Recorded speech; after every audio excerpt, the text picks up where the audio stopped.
guys, I'm at this, it's called Mom and Pop Heritage Trail. There's a whole lot of trails out here. So let's walk up here. I'm excited.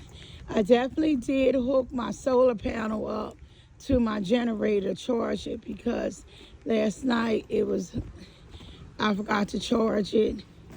I ain't charged it since I left. And I've been pulling on a lot of electricity with it.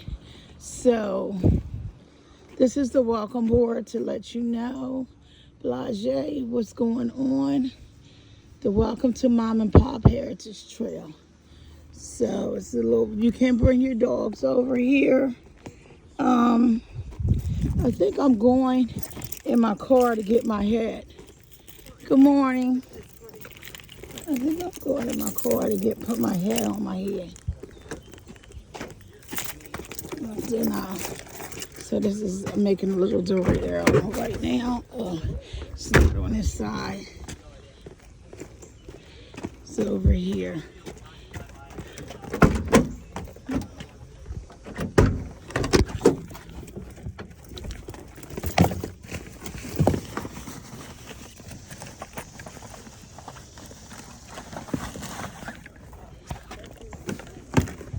Oh shit.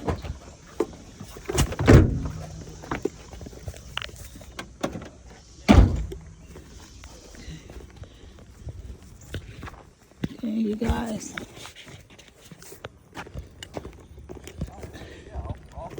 Everybody keeps saying, oh, you're getting so dark. At the end of the day, I'm black.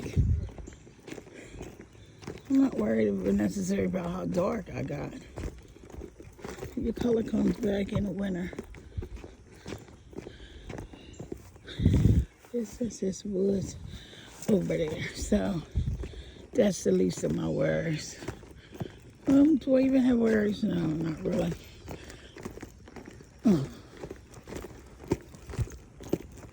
So I'm told this trail actually have cameras up on it. It's got a little better.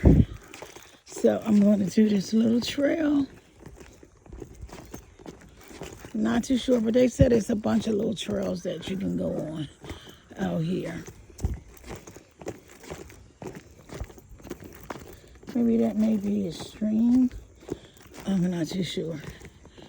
You guys, let me tap into something while I'm walking real quick to let you guys know something. You know, I've always repeated the hardest job that I ever had was being a parent. Like it's a rough job. You guys know recent activities. My daughter had posted that I guess I was dead last weekend. I'm not too sure. And I didn't even have an issue with her. Like she came, stayed, and visit for a month, went back. Just like days prior, she asked me for money to order her and the kids stuff to eat.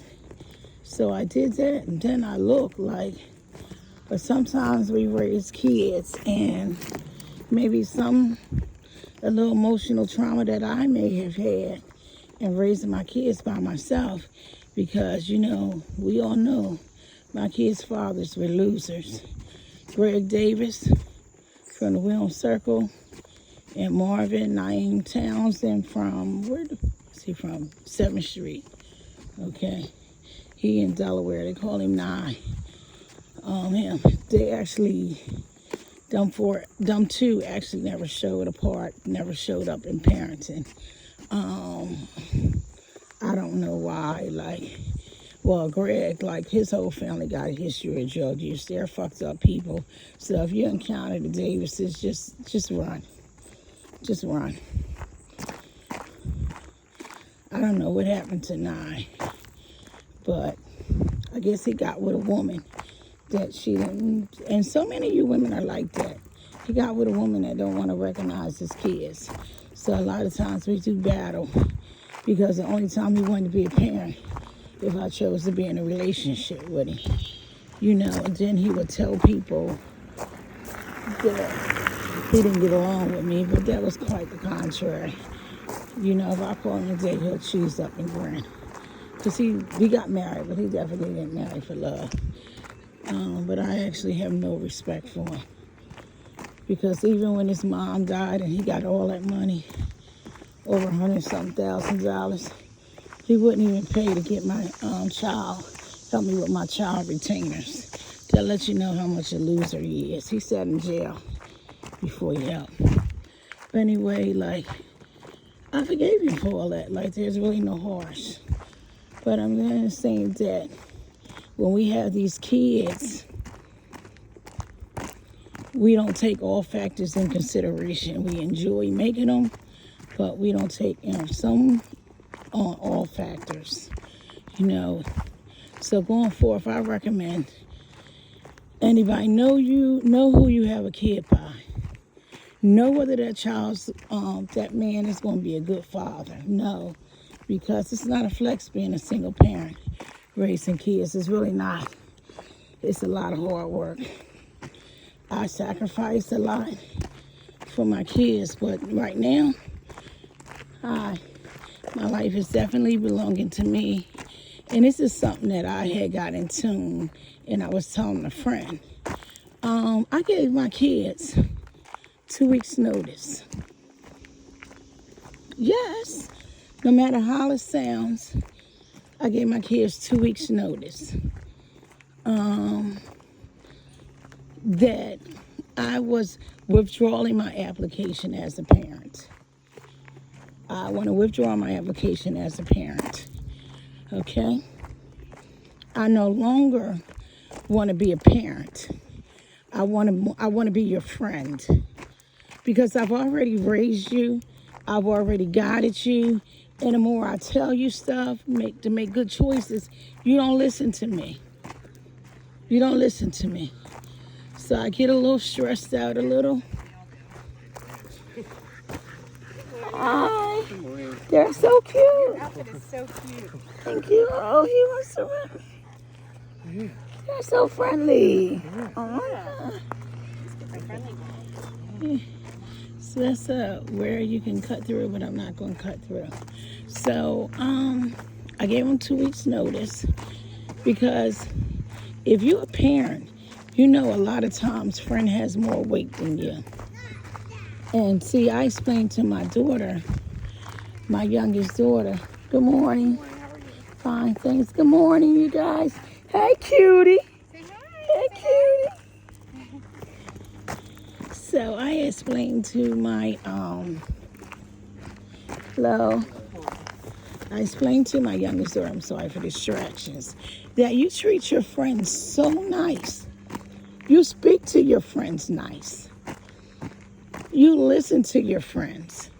You ask your friends for advice. They could be losers as hell, drunk, smoke weed, whatever, but you listen to your friends. When you need something, because I'm mom, I get a phone call. Can you cash at me some money? Can you Zelle me some money? This and this and that is going on. Or I want to go out, I want to do this, I want to do that. Can you send me some money? Or a job interview. Oh, I got a job interview, or can you take me to the doctors? Something long. It's always my phone ring. It's always me servicing you. But your friends don't do that.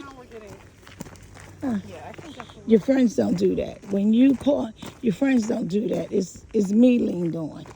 And when I call and try to give you advice, you may answer the phone. If you answer the phone, you may just answer nasty or what, or may not answer the phone if I call you. And then if you don't like what I'm saying, you can hang the phone up in my ear. But you don't do your friends that way.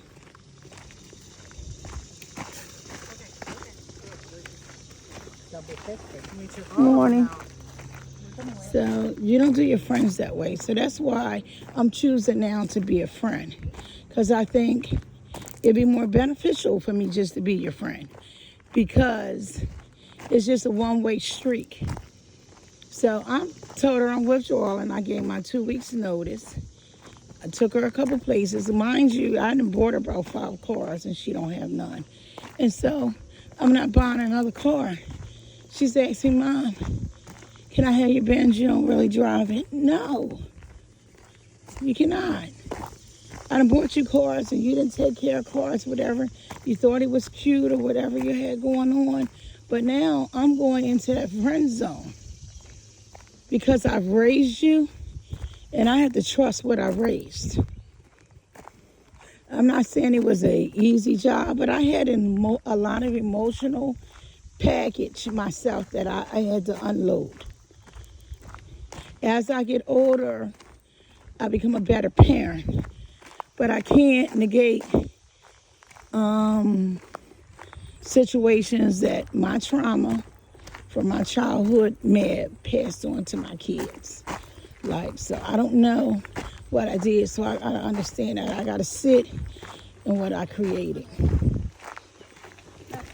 If that makes sense. I just have to sit in what I created. So, but now, and sit what I created, I got these boundaries up.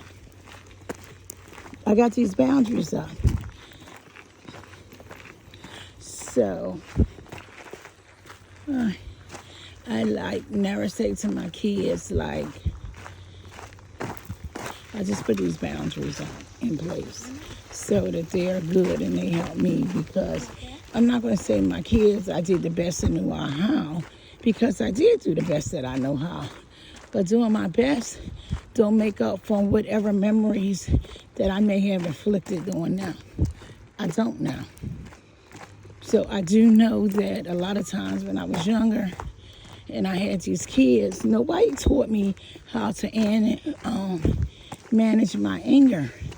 So I just used to scream and want to punch something. But I watched my son, my oldest son, in the car. He was mad when we were talking. So when he was mad and talking, he was raised. He didn't hit nothing, but I seen him pull his fist up and started shaking. And that there was what I taught him. That there is what I taught him. So I know it's going to take a lot of work to unteach what I taught. So I know it's going to take a lot of work to unteach, if that makes sense, on what I taught. So I do have patience, but understand with that patience, I have boundaries now. So you just can't make me feel bad or doing this and that. But I prefer to be your friend, because with these boundaries, you have to navigate. Let's remember, I was 16 years old on my own, trying to navigate, and I just pouring into my kids, and they became ungrateful and a sense of entitlement. My daughter wrecked a car and tell me go buy her another one. This is what I'm saying. You have to let our kids start working for something so they can appreciate it. And definitely got to set them boundaries up. So I'm no longer, again, a mom. I'm a friend. And I like that role. And I had told her, treat me like you treat your friends. Don't be calling me on the phone for money, because you don't call your friends on the phone. When I call my daughter, it may go straight to voicemail, and I got to call a couple of times. But her friends, they can just call and it'll ring. Mind you, I pay that cell phone bill. I try to force her to pay it. We go through all kinds of bullshit crap to make her pay that $60. She talk a little crap to me. Call me money hungry. But yet you're using a phone that I'm paying for $60. Ain't like I can call you directly, but I can. So this is what I mean when I say, you guys, I'm no longer a parent. I'm a friend. So I want to be treated as a friend. So if you want to ask your friend, don't ask me. Your friends give you bad advice. As a parent, I've been giving you great advice. But I know that kids got to learn from our mistakes. Well, from their mistakes, corrections. And sometimes mistake is his best teacher. So now, whenever my kids do something, I'm no longer going to guide them unless they ask me. When I see something going wrong, I'm not going to say nothing because I'm no longer mommy, I'm friend.